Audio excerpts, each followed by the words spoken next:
Welcome to Psychology of Pilgrimage. In this episode, I am joined by Darren Hill, who is an actor, storyteller, and the creator of The Story Pilgrim.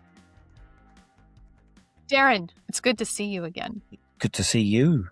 I was trying to figure out how long it is. It's been like 5 years, 4.5 years. Yeah, and I'm thinking about all of the communications we've had throughout the years, and I think it's been around a decade or 8 years or something like this that we have been connected on social media. Yeah. Back And when Twitter was active. when things worked and it was real, now it's just all fake. Yeah. No, it's been a while, so it's good to see you again. It's good to see you Thank too. for asking me. I'm really looking forward to talking with you today about all of the pieces of the Venn diagram that are happening for you surrounding pilgrimage, ranging from you being a pilgrim to writing and speaking about pilgrimage and your podcast, The Story Pilgrim, and your long history as a performing artist. And what else am I missing? I think you've got All the travel that you're doing, that you're connecting with pilgrimage. So looking forward to a lot of questions for you on a variety of topics. But first, who are you? How did you get interested in pilgrimage? That's a really good question. Who am I? I have no idea. I'm still trying to figure out that. We will answer that in this Yeah. podcast.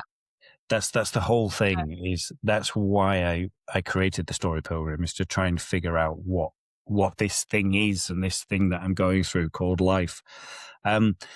I have many different hats. I am an actor. I'm a podcaster. I'm a writer. I'm cabin crew with a major airline. I'm a tour guide.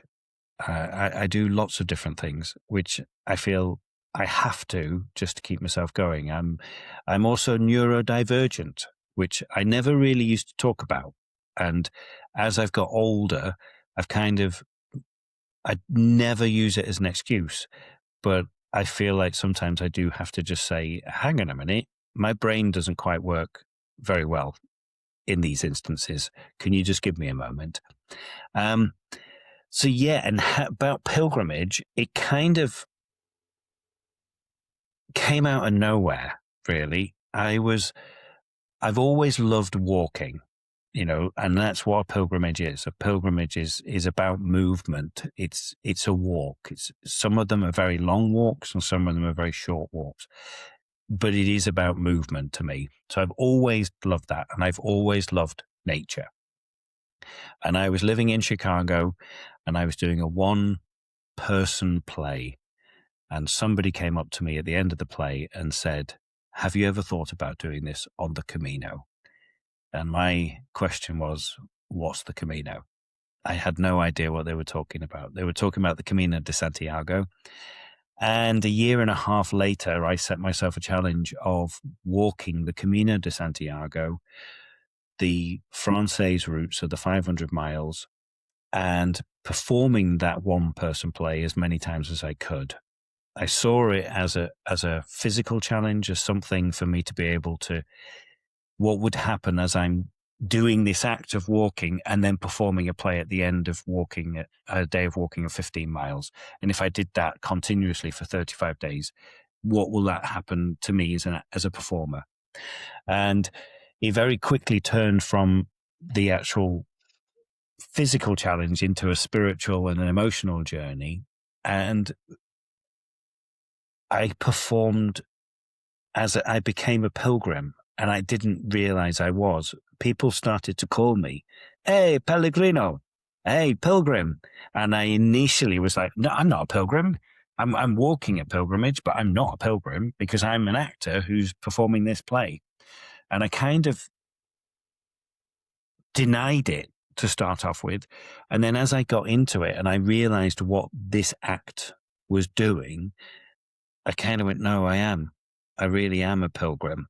And from that experience, I didn't know what to do with it. It sort of confused me in a way that I was just like, I've just had this experience which I had no idea what it was all about. I had one idea of what it was, and it turned into this other thing, and I didn't know what to do with it.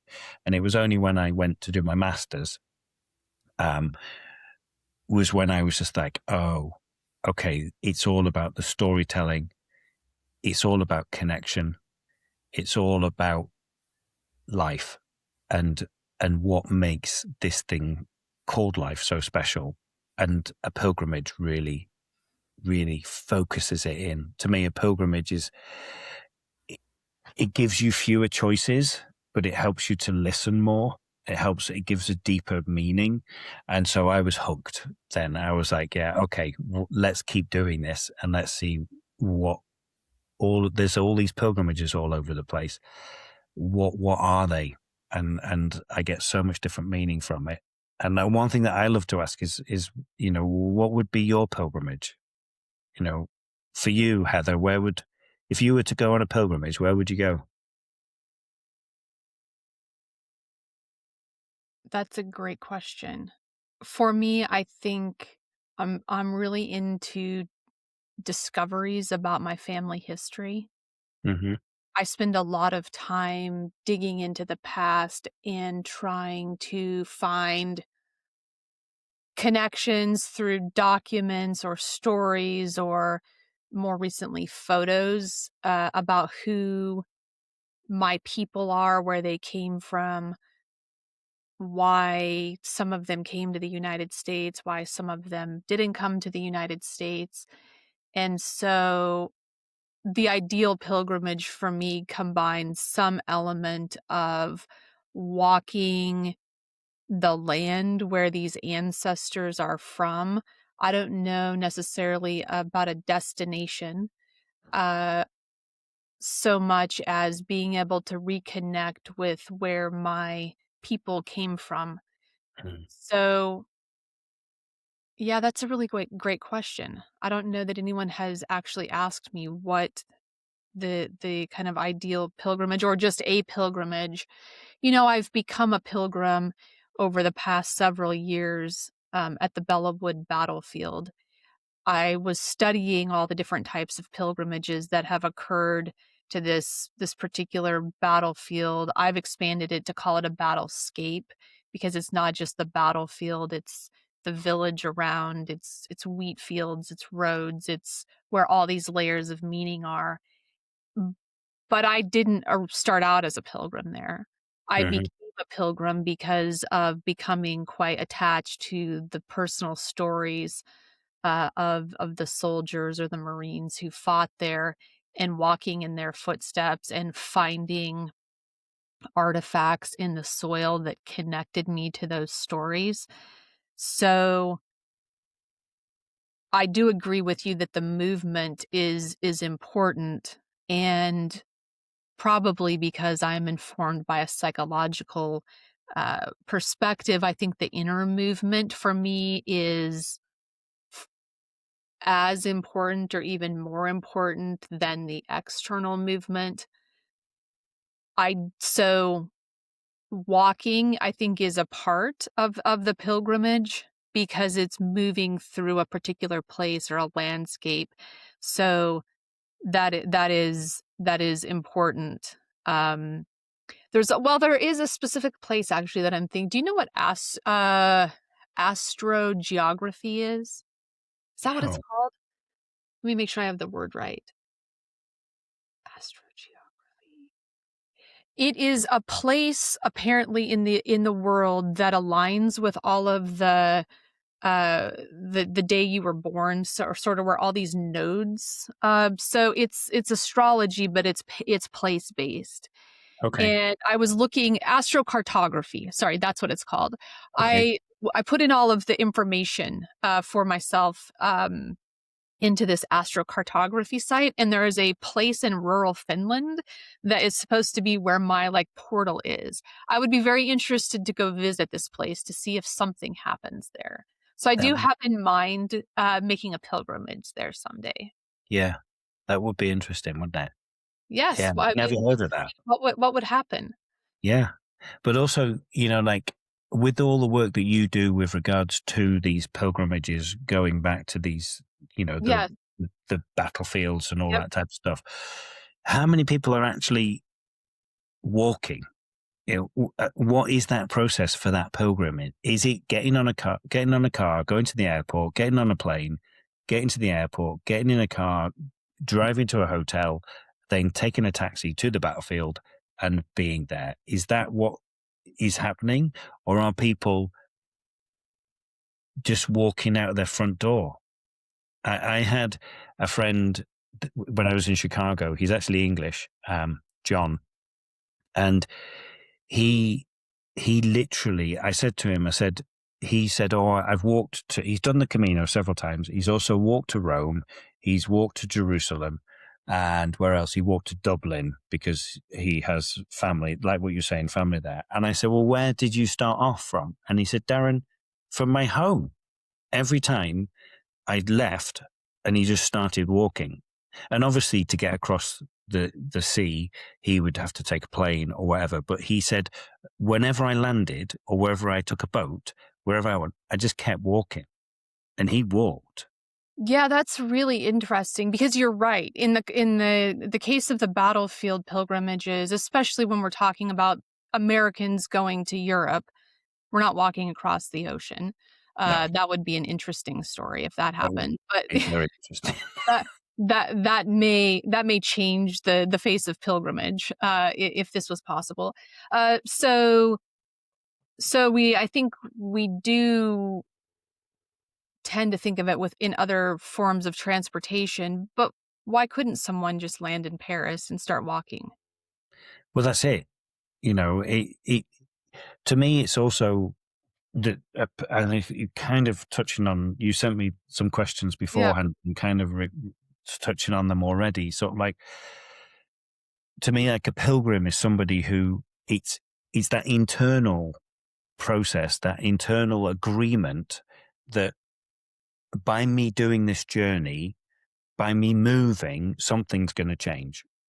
That I know that by me going to this place, no matter how I do it, I'm agreeing that something's going to change within me. And I think that change can be determined by how you do it. So if you literally do, like I said, get in a car, do it all with the modern technology that we have, it's going to have a different meaning than if you actually stepped outside your door and you just walked most of the way. You landed in Paris and then you walked all that way. That's going to have a completely different meaning to you than whether you do it. I mean, I've seen that there's loads of little videos and stuff. There was a video that I saw of a gentleman who was from Mongolia who loved Manchester United, and he couldn't afford a plane ticket. So he got on his bike and he cycled all the way from Mongolia to Manchester, and he That's arrived at that's an Manchester. incredible trip. It's amazing. It took him Yeah. like 6 months to do it all. And somehow Manchester United found out about it, and his favourite player was Wayne Rooney, and they arranged for Wayne to be there when he got there. And that guy just broke down, absolutely. And I think by him doing what he did, it meant so much. It meant a different thing. He might have just broke down as well if he'd just got on a plane and stuff. But by the fact that he'd cycled the entire way, that's a true pilgrim. To me, that it's all about the passion, and that meaning, that agreement that something's going to change. And like I said, it gives you less choices, but it gives you that deeper understanding of what you're actually doing in that process. Yeah. So I love it. And like I said, I've walked not many, but quite a few pilgrimages, and every single one has been different. I walk them, but they're different because I'm different every time I walk it, and I'm doing it for different. Sometimes I'm doing it just because I need content. I've got a podcast that needs to become out. That's a 2-day walk. I'll just go and do it. But during my time of doing it, like I did the Saints Way, which is just across Cornwall. It's a 2-day walk. It goes from Plaistow to Foy, Um, and I felt a real connection to the people that walked that. It was a shortcut for the pilgrims that were coming from Wales and from Ireland. They Mhm. would sail down, they'd get off the boats in Plaistow, and then rather than them sailing around the Cape, around the tip of England, it was quicker for them to walk down through. And I felt a real connection to them. Cornwall is a really interesting place. It's a bit like Texas. It kind of wants to be on its own. You go down there and there's loads of Cornish flags. They don't like other people being there, even though their main industry is tourism. It doesn't make sense. But the actual walk that you do is basically walled. It's like you're walking down this pilgrimage route, which is about 30 miles, but you're walking down a corridor, and it's like they don't want the people here. These people are walking through, and they're going to Santiago. It's part of the Camino Anglés, so they're heading to Santiago, but they don't want the people that are there. Don't want them there, and it was a really interesting connection to find, and I didn't expect that at all.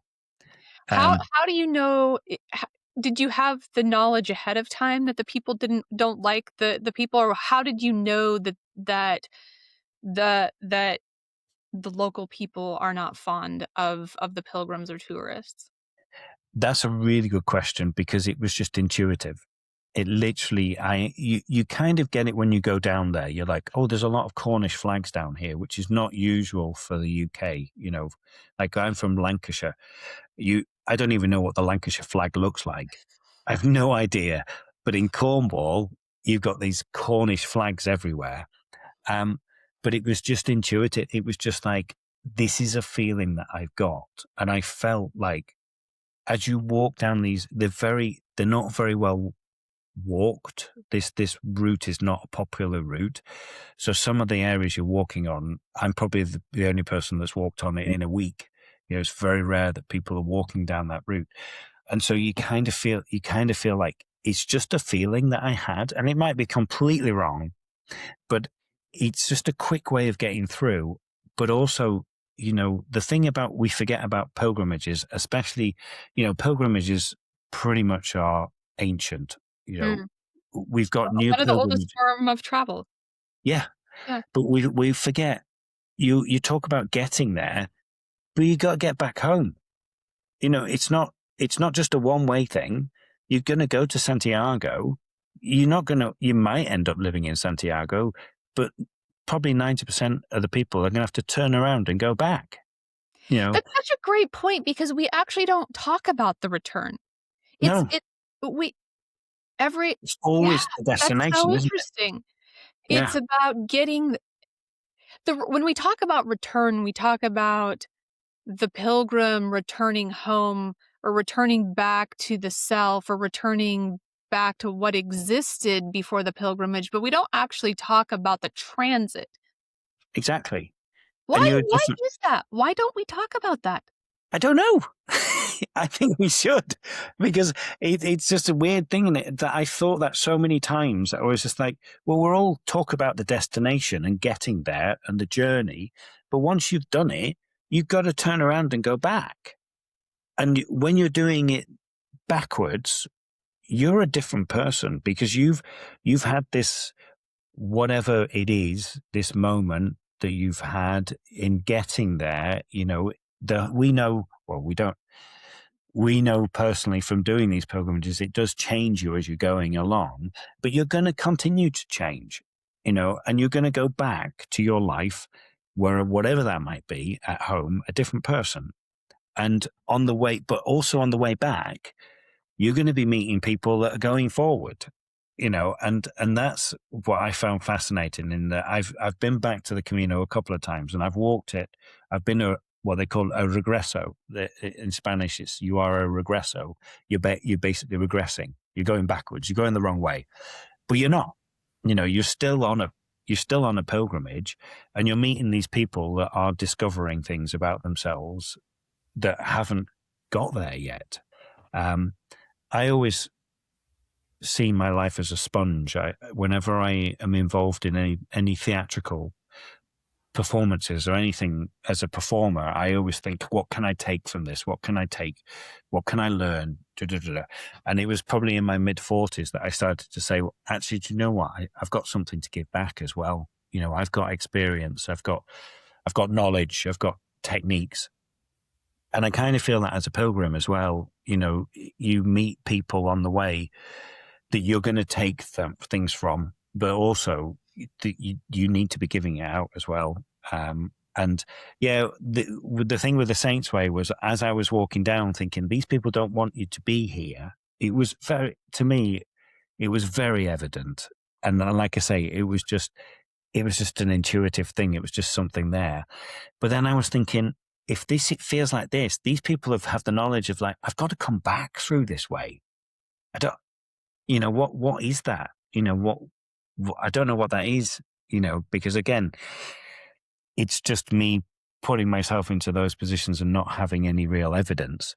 But yeah, I find it fascinating, you know. And then there's the unexpected things. Like I walked another short one, St. Rumbold's Way.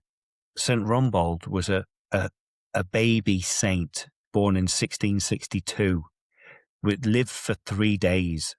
This is the legend of St. Rumbold. St. Rumbold was born, and as he came out of his mother's womb, started professing his devotion to Christianity.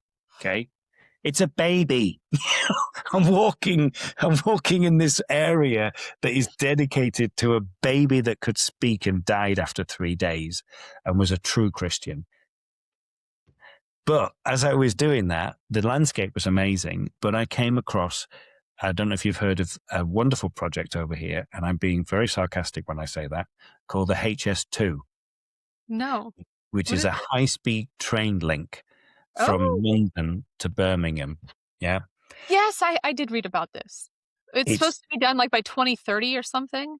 Yeah, it's very controversial. There's a lot of money going into this. It's going to save like half an hour on this thing. Well, But it's I for walked, a half an hour. It could be everything. it could be, but the damage that it's doing, basically, I couldn't walk. I got stopped by the HS2, this building site, this scar on the countryside. I was like, well, I need to go over there. And they were like, no, you're going to have to walk down there. And I'm like, well, how far is that? It was a couple of miles. And I had to go way, way round. And that was just something that I just didn't expect. And it really put something into my life that I'm now quite passionate about this. I mean, it's not going to stop because but the damage that they're doing, and there are quite a lot of people involved in, you know, the environmental effects that is happening just on the ground basic of this scar. Literally, it's a scar just going straight through the countryside. It's disgusting. It really is. And I wasn't expecting that. It's And that also came about. ironic, isn't it, that the train is the high-speed train is being built to save time, but it's actually adding time to to walks. Exactly. And yeah, it was just, that was something that just came out of nowhere because I'm walking in the footsteps of a 3-day-old baby that could talk.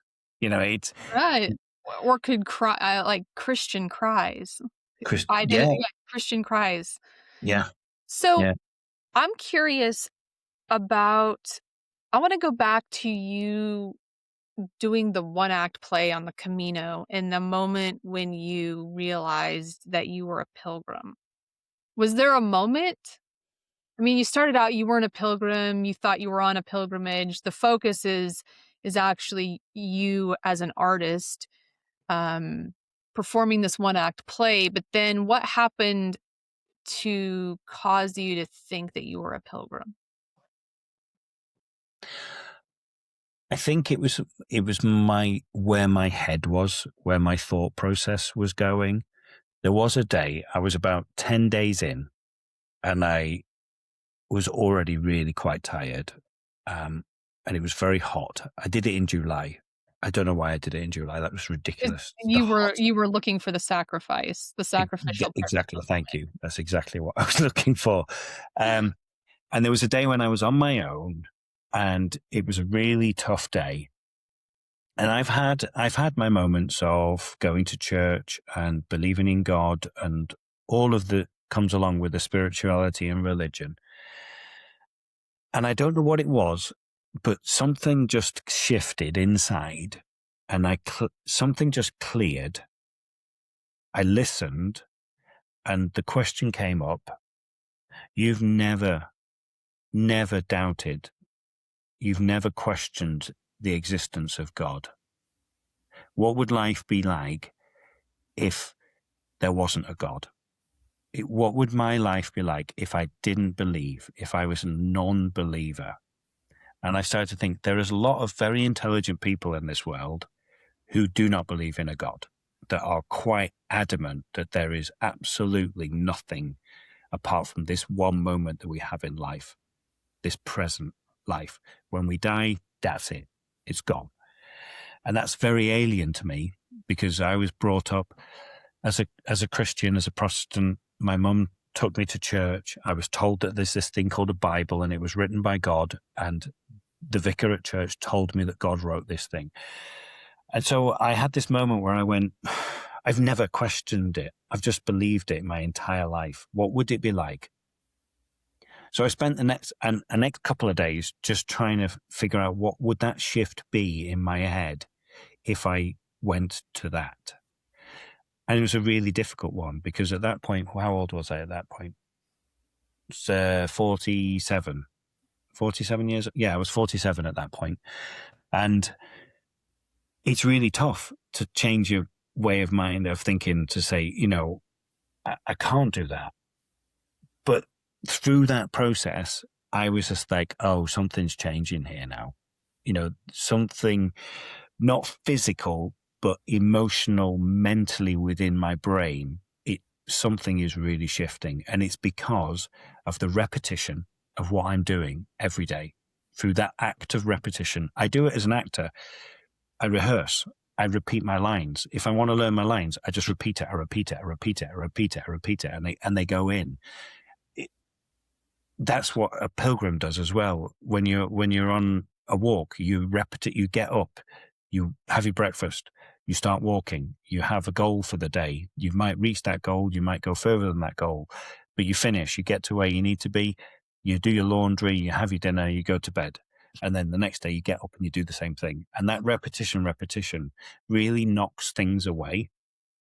And that it was through that process of like going, and then people saying to me, "Hey, Pellegrino," and people calling me a pilgrim, that I was just like, I became more open-minded and went, yeah, okay. If you're my audience, as an actor, I have an audience. As a pilgrim, you have an audience. People are looking at you and people are going, yeah, you're a pilgrim. And I can either take that on board or I can't. And I was just like, it doesn't matter if I have an audience. And sometimes that audience is a silent audience. And sometimes sometimes there's nobody there. Nobody's watching what I'm doing, but I'm watching what I'm doing. And yeah, I just found it was just a very slow process. It wasn't one thing. It was that one moment where I went, I've never questioned this. And then I allowed that process to happen. And I just opened myself up. And the more tired I became, the more open I became. So as I did more performances, I would walk 15, 20 miles. I would get to my destination. I would find somewhere to do the performance. I would then take a nap and then I would go and do the performance. And there were some evenings where I didn't want to perform. I did 35 days and I performed 26 times. There was 3 evenings where I just physically couldn't do it. I just was that tired. I just had to go to bed. There was 3 evenings where we couldn't find anywhere to do it. The places where we were staying, there was just nowhere suitable for me to perform. And then there was 3 evenings when I was ready to perform and nobody turned up. And I wasn't prepared to perform to nobody, because those were towards the end. And I was just like, okay, there's no point me doing this. But the more tired I became, the more open I became.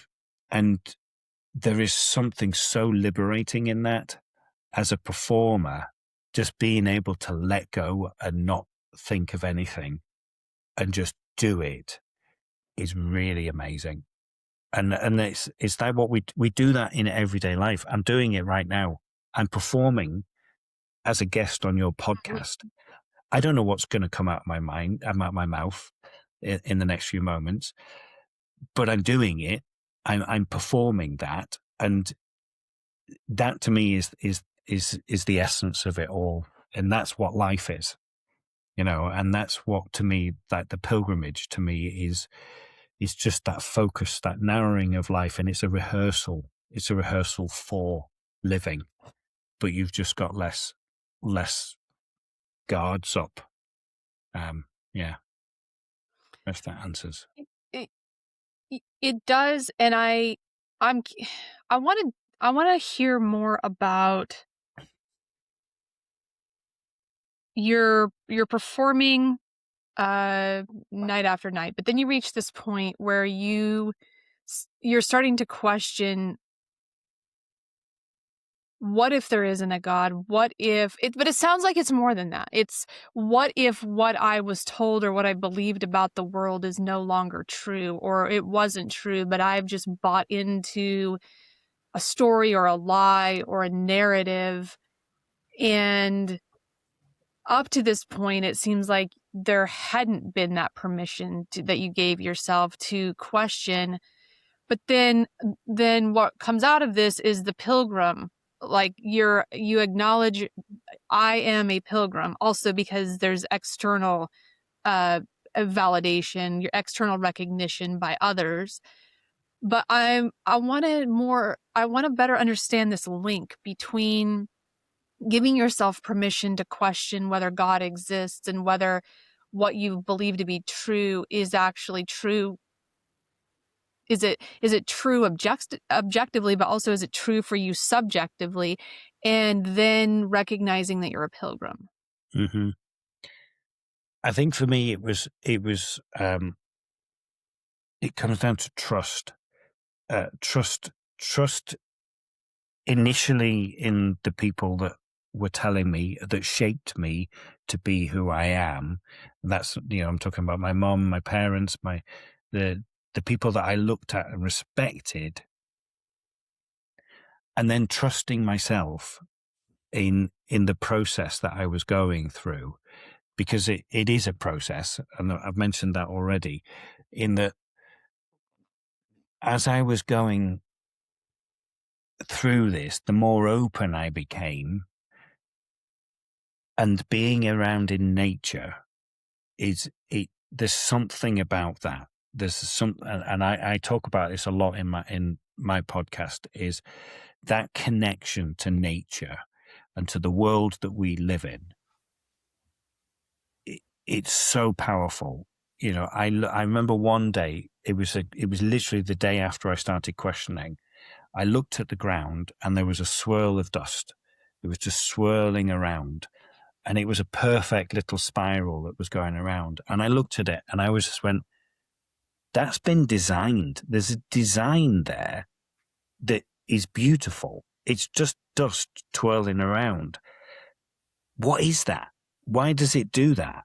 There's perfect mathematics going on there that we've been able to, as humans, we're amazing that we can figure these things out, that we can see these patterns that are there, or they might not be. Are we making them up? I don't know. But I just started to trust in the nature, and coming along now, nature's going to be all right. This planet is going to be fine. Okay. We've only been here for about 10,000 years or so. We're going to mess it up. We're going to destroy it. But the earth, it's going to get rid of us, and it's going to carry on. It will be absolutely fine. It will either go, how many ice ages have we gone through this planet, that we look at? To me, it's just being that connection. I don't know if this is really answering the question, but it really does, being able to let go and go, I'm a part of a bigger thing. I'm a very tiny, tiny little part of this massive thing, this massive earth that I live on. and I can sometimes get really upset and really worried about the little things that I haven't got enough milk to get me through the rest of the day. And I can get really stressed out about that. And it's real. It's true to me. But in the grand scheme of things, it doesn't really matter. And so I kind of let go. I kind of just went, like I said, when I got to that tiredness, when I get to that point of tiredness and I just let go, that's when the truth really comes out. And I think it is with life. We've all come in the same way. We're all going out the same way, but that journey that we do is so different. And I'm fascinated. That's what the Story Pilgrim is about. I love talking to people about why are you doing what you do? Why are you passionate about what you're passionate about, and why are you doing what you do? Um, and and I think just being able to let go, and it was that moment of just going, do you know what? There are quite a lot of things that I can keep in my control, but there's also an awful lot of really bigger things that are completely out of my control. And I have to let that happen. I just have to let it go. And so it was really tough, and it still is tough, because I love life. I love this moment that we have, and I don't want it to end. And it really scares me. It really scares me that this is going to stop and that I'm not going to have any more existence. Oh, I'm going to forget the quote now, but we get worried about this. A famous philosopher talked about how we worry about our existence, but when we cease to exist, we don't exist anymore. So why worry about it? And I'm really paraphrasing that really badly, but it's like we get caught up so much. And I've just had to learn to just go, all right, okay. To me now, religion, the fact that there's a God, it's all about control. It's all about making sure that the masses don't go off we need to keep them under control. We need to be able to keep them in their place by fear. And the way that we're going to fear them is going to say, if you don't do this, that God up there is going to get really angry. So we're telling you, don't do that. And that's, to me now, that's where I've gone. Yeah, I can see from an outsider's point of view that it's all about that. It's all about control. And so I've just given up on that.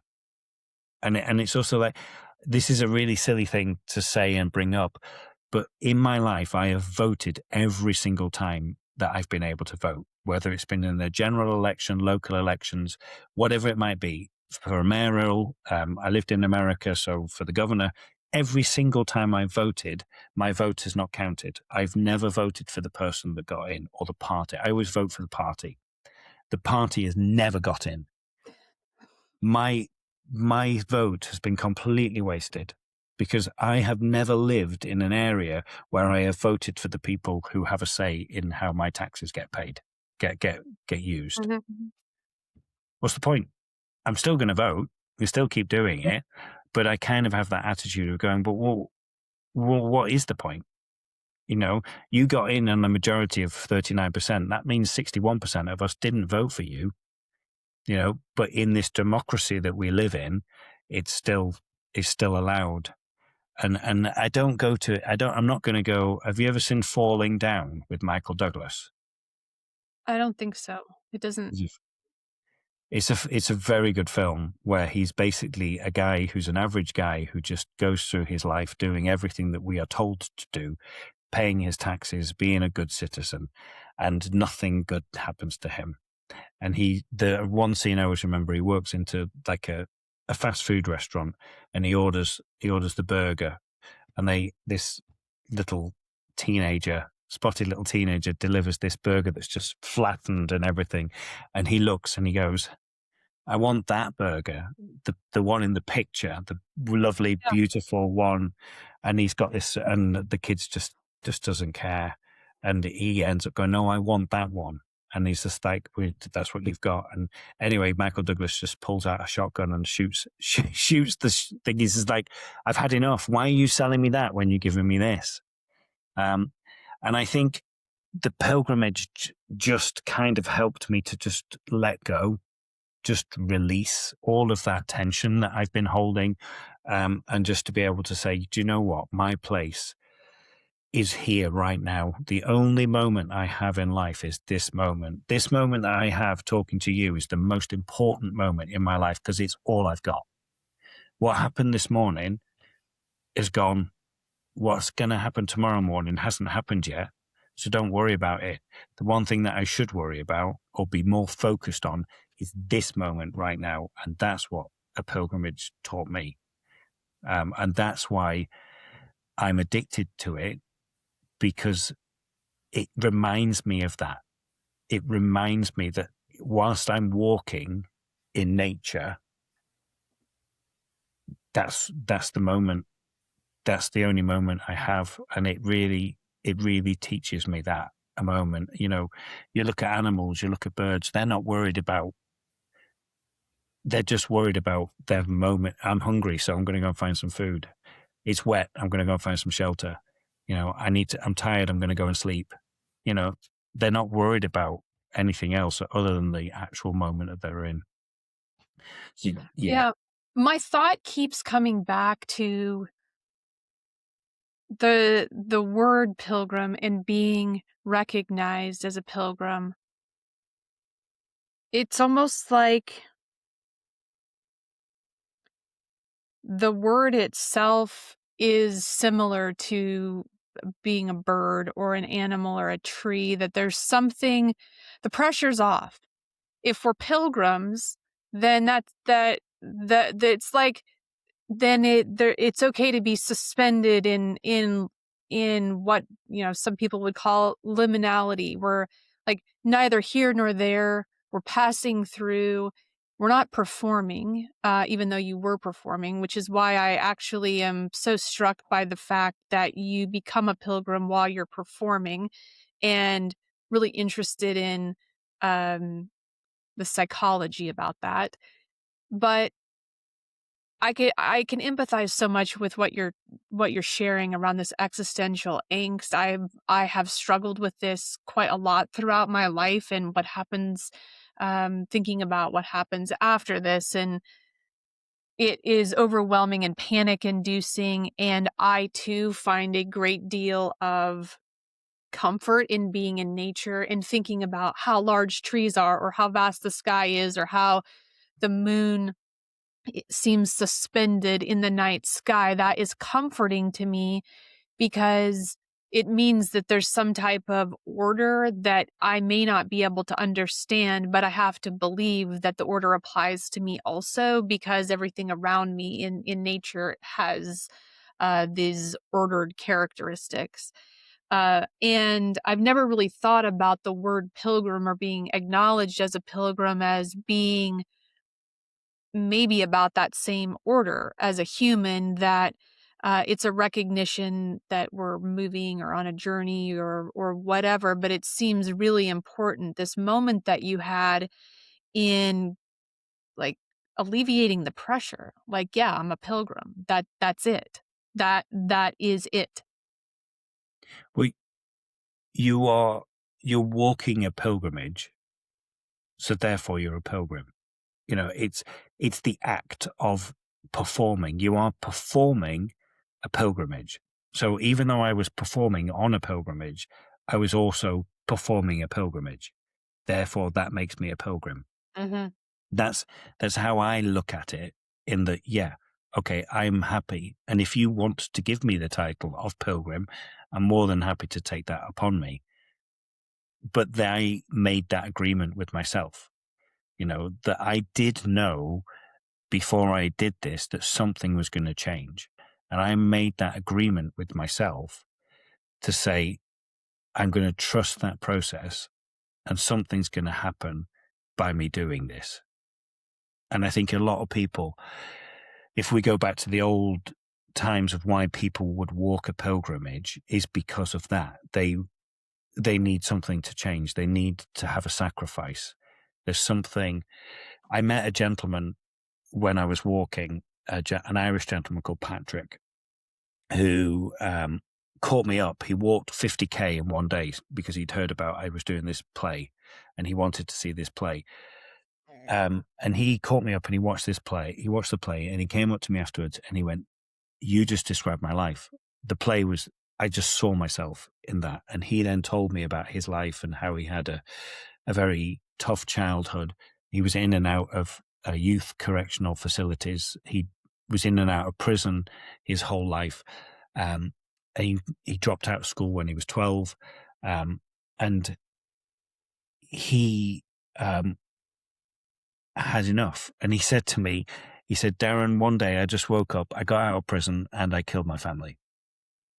And I was like, pardon? And he went, no, I didn't literally kill them. I just removed them because I realized that they were the thing in my life that was making me in this cycle. I was in this cycle of just going to prison, coming out, going back. And it was my family and my friends. So I killed them and I walked the Camino de Santiago. And I think he was on his 19th time of walking the pilgrimage. Wow. And since then, he had educated himself, he'd gone to school, and he now works in prisons with people with addiction. And he said to me, he said, no matter what the addiction is, they all have the same addiction. And that is the addiction. They're all addicted to shame. And he talked about how we as a human or as certain people can have this deep rooted inadequacy that we have. And I think we all can sort of like relate to that, whether it's deep rooted or that imposter syndrome that we have, the feelings of worthlessness, that some people will then turn to certain substances to alleviate all of those things. And it was really interesting in how he was like talking about how he can just see this in us. And he found that just by going out for a very long walk helped him to alleviate all of that. He wouldn't regard himself as a pilgrim, but he absolutely is, and again, I think it's that. But if you said to him, you are a pilgrim, he'd be like, yeah, yeah, I am, because that's what I'm doing. It's that openness, I think, of it all. And whether you take it on or not, you do have people that look at you from the outside and say, well, that's what you're doing, however you're doing it. And I think as we do it, we just become more open. And so we come open to that title that people put upon us. I like I said, after I'd done that process, it took me a couple of years to figure out what it was and what I do with that. I had to let it settle. I had to let it come in.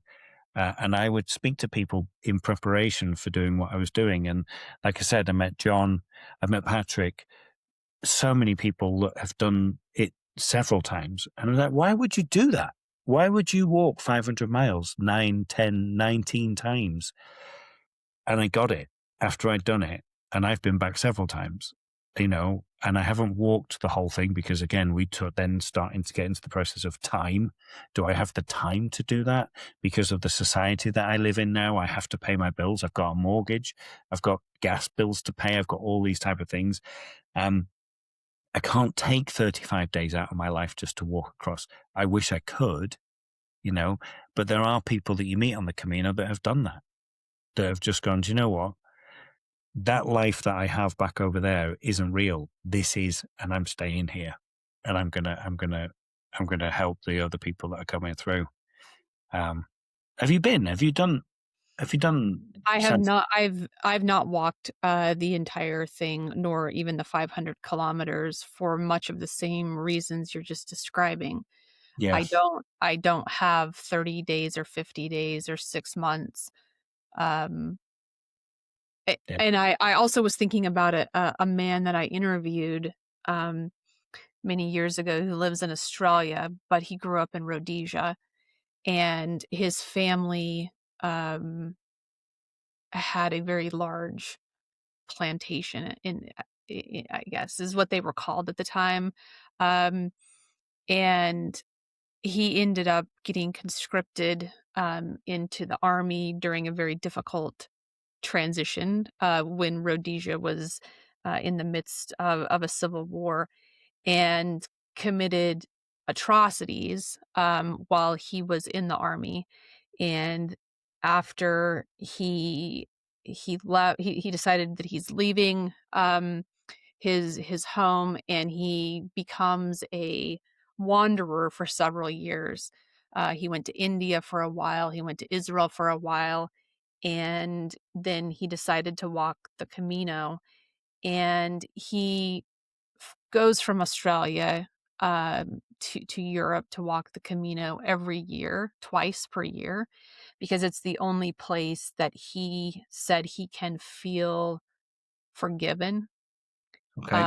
and feel love, and it's the only place where he can turn up, and he doesn't have to bring his baggage with him, his Sure. emotional, the history, that he can just be in the moment and receive love and care from other pilgrims. And he's found that, I mean, this is an intense time commitment coming from Australia, walking the full 500 kilometers twice per year, which says a lot about what people are finding in a sustained uh, pilgrimage experience, but also what they're finding with other pilgrims. It's not just the walk, it is the openness that people feel to accept other pilgrims. Yeah. I would also add it's the landscape as well. Yes. I'm really personally um, interested in what that connection is with regards to, as I'm, most of, well, in fact, no, the first time I did it, I had a team of quite a few people with me because of what I was doing with regards to the play. But the other times and the other ones that I've done, that I've walked, I've been on my own. And so I set out and I meet people along the way, but I spend a lot of time on my own and I'm in the landscape. Mhm, And what I was talking about, the nature, but the landscape sort of becomes the script. It really does. And that summons up stories in my head from my past that I just was not expecting. I can see something, I can see a bird flying above me and something will come back to memory that I've forgotten about for a long time. So I think, yeah, the other pilgrims that you're on absolutely enhance that. But I'm really interested in the lines that are in the landscape that we are making and that it does on us as well is a huge part of that. There's a part on the Camino where you go from Burgos to Leon, and it's basically the plains of Spain. It's called the Meseta. It's mhm, just 7 days of flat, basically desert. It's just, there's nothing there. And a lot of people skip that. A lot of people jump on a bus because they're like, there's nothing to see. I loved it. That was one of my favorite parts because it stripped away everything. It really did. You can see some mountains off. I can remember they were on the right most of the time. You've got that, but a lot of it, you're walking next to a road and that's it. It's really basic, but it kept everything. It just brought everything down to the bare minimum. And like I said before, it kind of like, that's when the listening becomes key. You really, when there's nothing around you, you really start to listen externally, but more internally. And that's when the stories really come up. mhm. And that, What are some parallels between pilgrimages and performing art for you? I think that is that repetition for us like I said, as an actor, repetition is huge. It's a really big thing. Um, there is an audience. Absolutely. Obviously as a performer, we're doing it to perform to an audience. You are performing to an audience on a pilgrim, which might be the other pilgrims, it might be the nature, it might be the landscape that's around you, but there absolutely is a performance. There is an audience. Um, I feel like a pilgrim and an actor's never alone. A pilgrim's never alone. There's always somebody there, whether that's yourself or with that higher level, that spirituality. Um, it's always there, and it's the process. It is a process. As an actor, I go through this process. I get a script. I talk to the director. We work together. We trust that we have a process to get that end product of that performance of what we're going to do, whether it's on stage or in a in a TV studio. You do that as a pilgrim. You have this process, this walking every day. You're getting closer to your destination, and you finally get there. But as you're going, you're finding out things about you all, and I think that really does come into my work now as a performer. It absolutely has changed me in that my performances, my work just walks. It doesn't shout out, it doesn't declare, it just basically walks. It really is open. There's no masks. I remember going to drama school, and one of the teachers asked me one day, he said, "What is acting?" And I said, "Well, you put on a mask and anyway, whoa, we're going to stop there. No masks, no masks. Every single role that you bring yourself." And that's what a pilgrim does. A true pilgrim brings themselves. There's no masks. There's no hiding behind anything. You completely open up. For me as an actor and as a pilgrim, to bring those two together is so powerful. It is really powerful. And there is power in the silence. You look at your best actors, they use a lot of silence. They just look. They just have a look. They have an intensity. And that's what a real pilgrim has. A real pilgrim is taking it all in. It's the listening. It's an old adage, but we've been given 2 ears and 1 mouth for a reason. We've got 2 eyes as well. We look, we observe, we hear, we listen, and then we speak later. And sometimes it's better if you don't speak. Mhm. You know? Are you it seems like you're bringing these 2 parts of you together, the acting and the pilgrimaging, uh, parts together in the Story Pilgrim. Absolutely. Yeah. I wanna hear more about that, because of a lot of different reasons. I mean, I've tracked the Story Pilgrim from the beginning, but we're running a parallel path, with being podcasters. I'm very as I mentioned to you before we started recording, I'm very apprehensively, realizing that I'm a creator, or I'm bringing quote unquote content, and I'm still very much in the evolution of accepting that you're a little bit Mhm. further along, but I wanna hear about the Story Pilgrim, and I think our listeners and viewers would like to hear about that as well. Yeah. Thank you. Um, it, I love what I've got with the Story Pilgrim. I kind of feel like I may have shot myself in the foot by using the word pilgrim, because people do have that religious connotation to it. We both know it isn't. It's hard to try and get that across, that it's not about religion. Um, I've said it before, I'm fascinated by people, and I'm fascinated by this life that we're going through, and that everybody has a story to tell. And I've met several people that say, I don't have any stories. And then they'll sit and talk to me for 5 hours and tell me all the stories that comes out. I just love that. And I'm in a position with the job that I do as cabin crew to be able to travel the world. I'm so lucky to be able to. I was just 2 days ago, I was in Nigeria. When am I going to go to Nigeria? But I did. And being able to go into all these different cultures and to hear all these different stories, and why is your civilization different to the way that I live my life? Mhm, Why is the Western world the way it is? And the Story Pilgrim is just basically my way of being able to help people connect to each other, connect to oneself. And I feel in the world that we live in, it's really hard to find out who you are. I think we're really losing that. I think as a society, people want to be somebody else. You know, in the world that we live in, I work with so many young people who have the Botox, who have they're taking the slimming pills, and they already don't.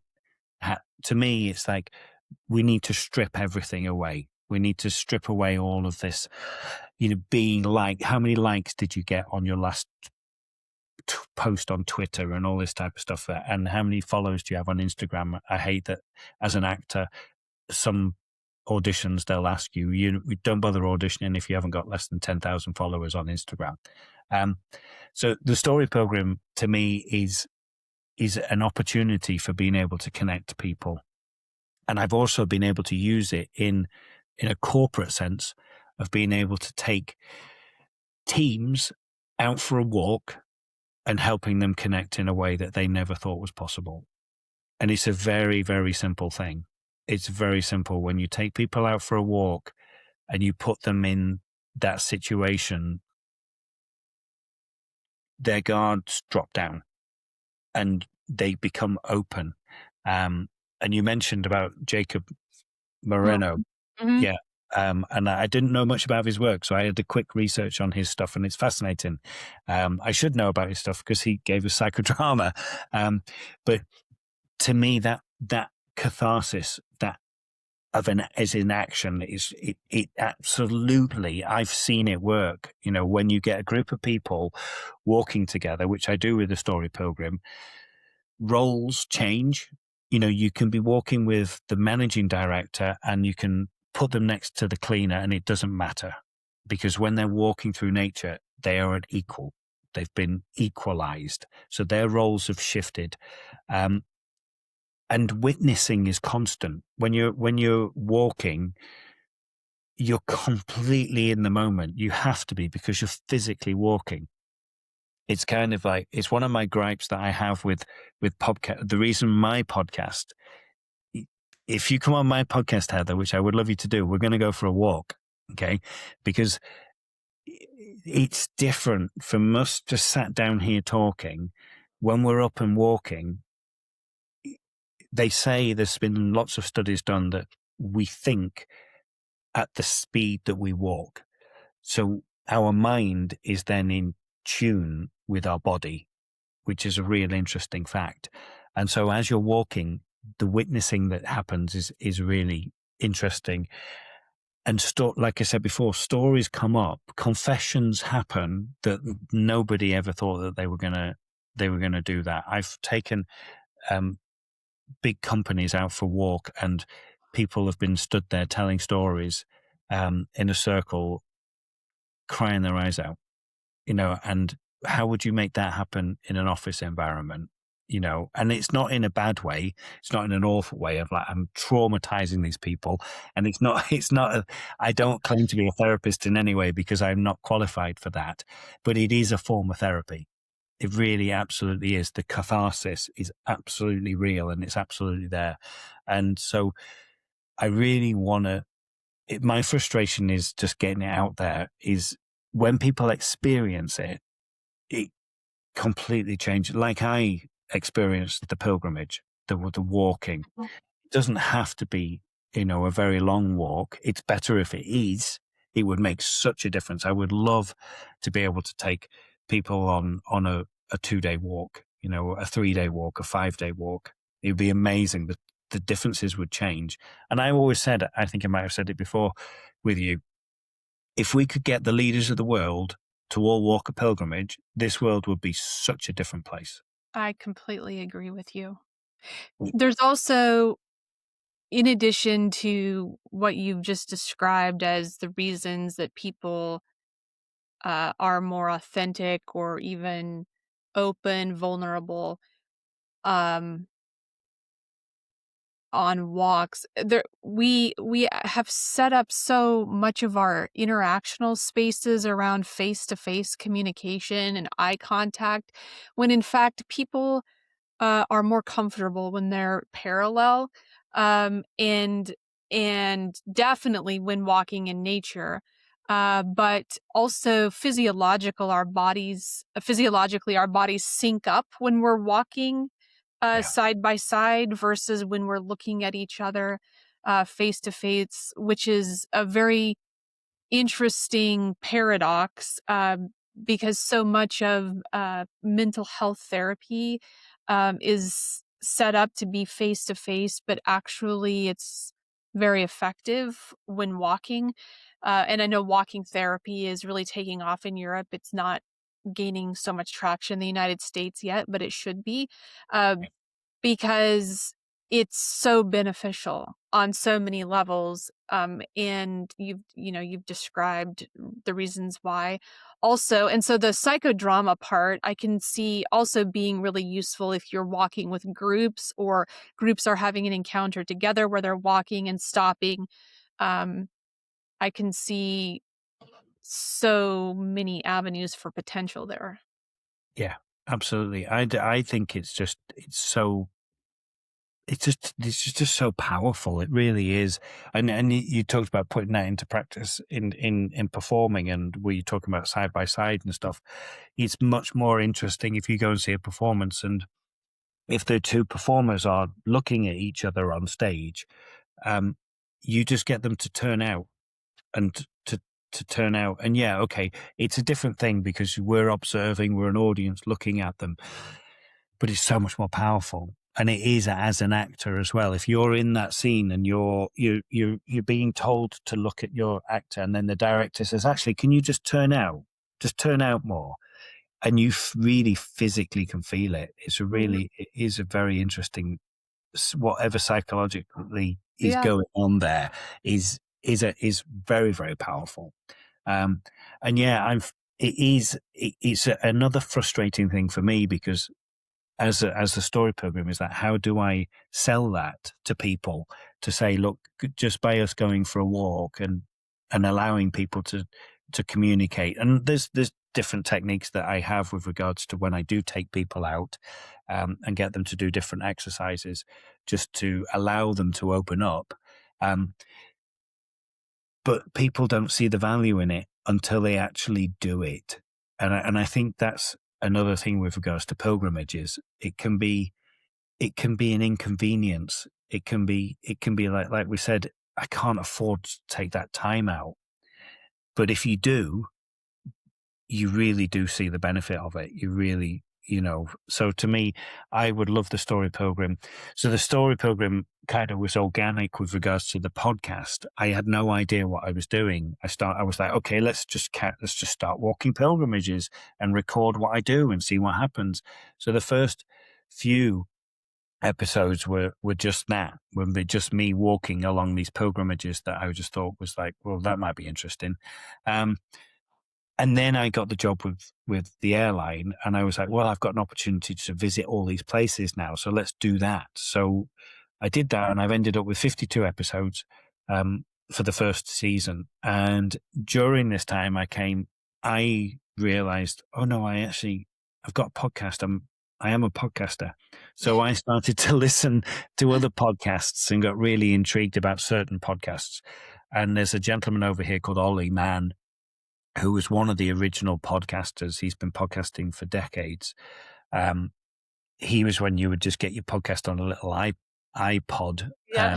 that, and he talks about the process. He started off with a podcast called, what's it called? Answer Me This, with his friend Helen. And it's been going for decades, this a couple of decades. Has a big following. And I just wrote to him and said, Ollie, I'm a big fan of yours. Would you like to go for a walk somewhere significant to you? Because the pilgrimage thing, can we go on a Mhm. little pilgrimage? And he said, yeah. And I was like, oh, wow. Okay. So I met up with Ollie and we walked through his childhood town where he grew up. And I thought, this is a really good shift for me now. I can go from places to people, Mhm. because I'm fascinated about the landscape, but I'm also fascinated about the people. So I'm just about to start season 2, where I walk with people that inspire me.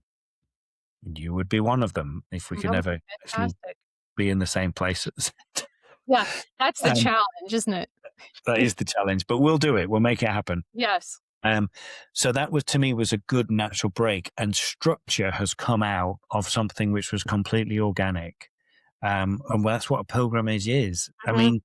mean, well, we do know, what's his name? Who basically, there was a pope back in the 11th century that said, this is where you're going to walk from here to there to do that. I mean, the first pilgrimages, the first written down one is Chaucer, Canterbury Tales. Yes. Who determines what these pilgrimages are? Somebody, it has to be the first person to walk along that, and then other people follow and do that. Um, so I want to be walking with people. And one of my other favorite podcasts is a thing called No Such Thing as a Fish, which is the QI Elves. I don't know if you heard of QI.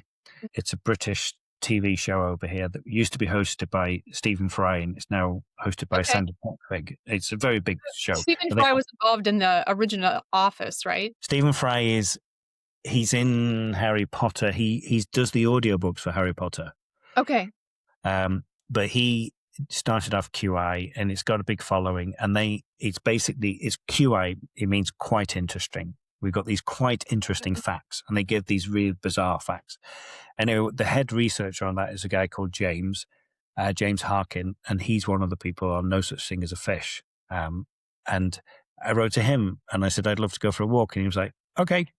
So he's going to be the first episode of season 2, Excellent. which is brilliant. I'm like, little old me, and I've got these people agreeing to do this stuff.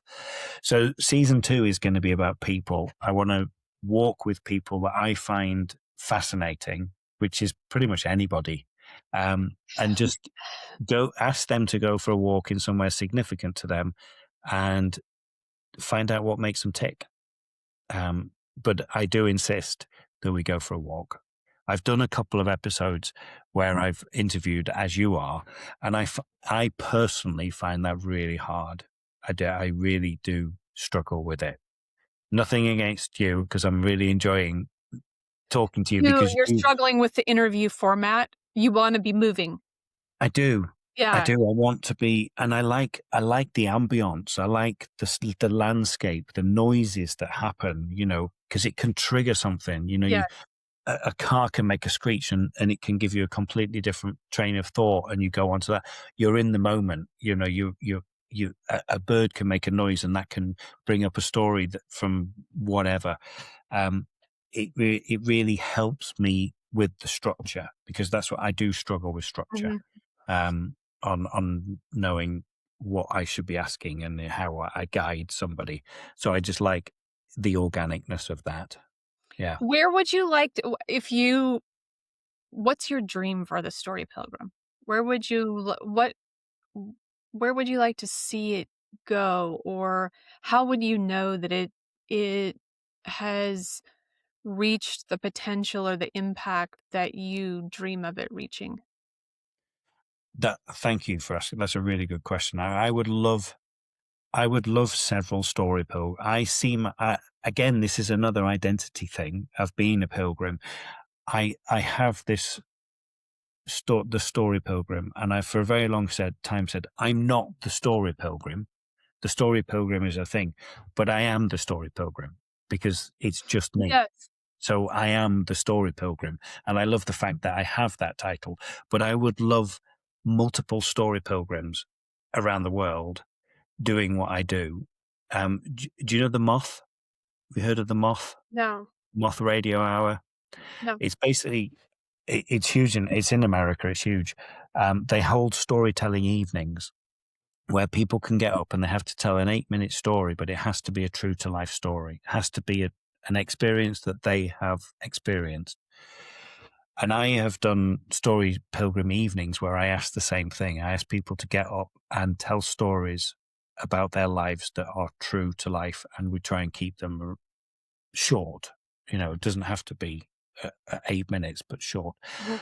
I would love to have a network of those happening where people can go up and they can just, and the evening has to have a stage, it has to have a microphone, it has to have a spotlight. Because there's something powerful about just letting your story go out into nothing. Yes, there are people sat down there, but you can't see them. You don't know where they are.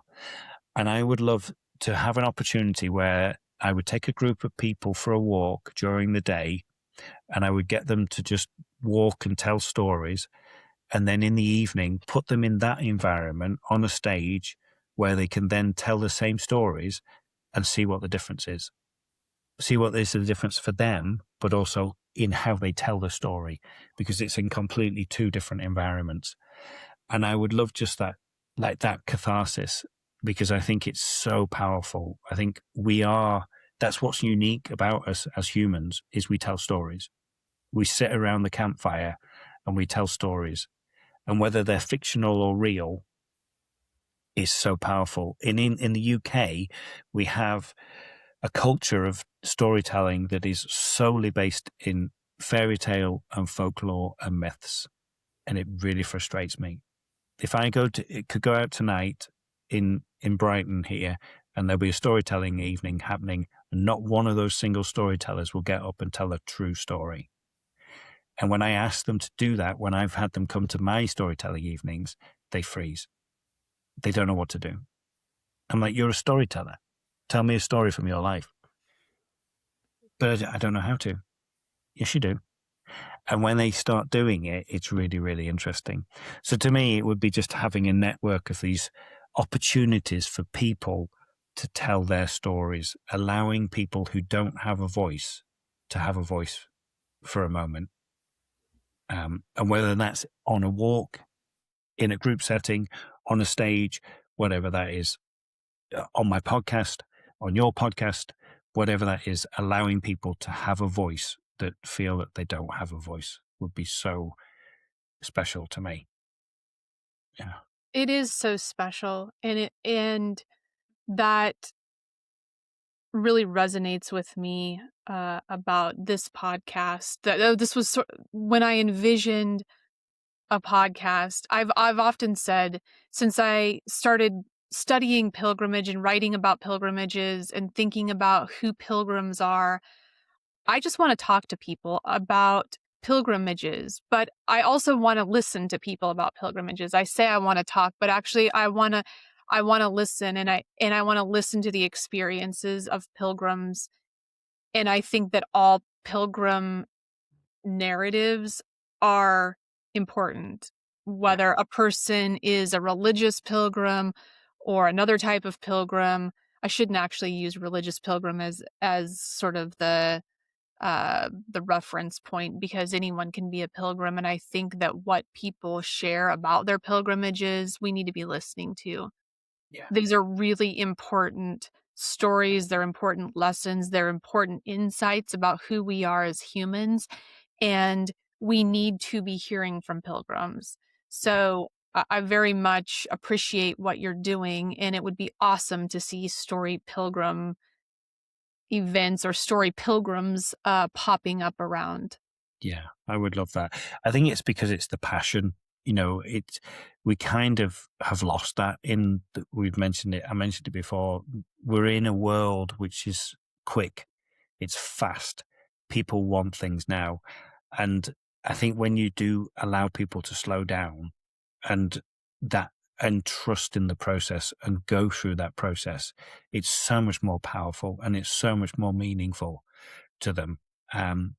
And I think that's why, like you talked about before, the connection with your family and the family history and the geography with all of that. There's something about that which is so powerful in having that connection to those people that have gone before us. The same with what you're talking about with the pilgrimages, with the battlefields and stuff. Mhm.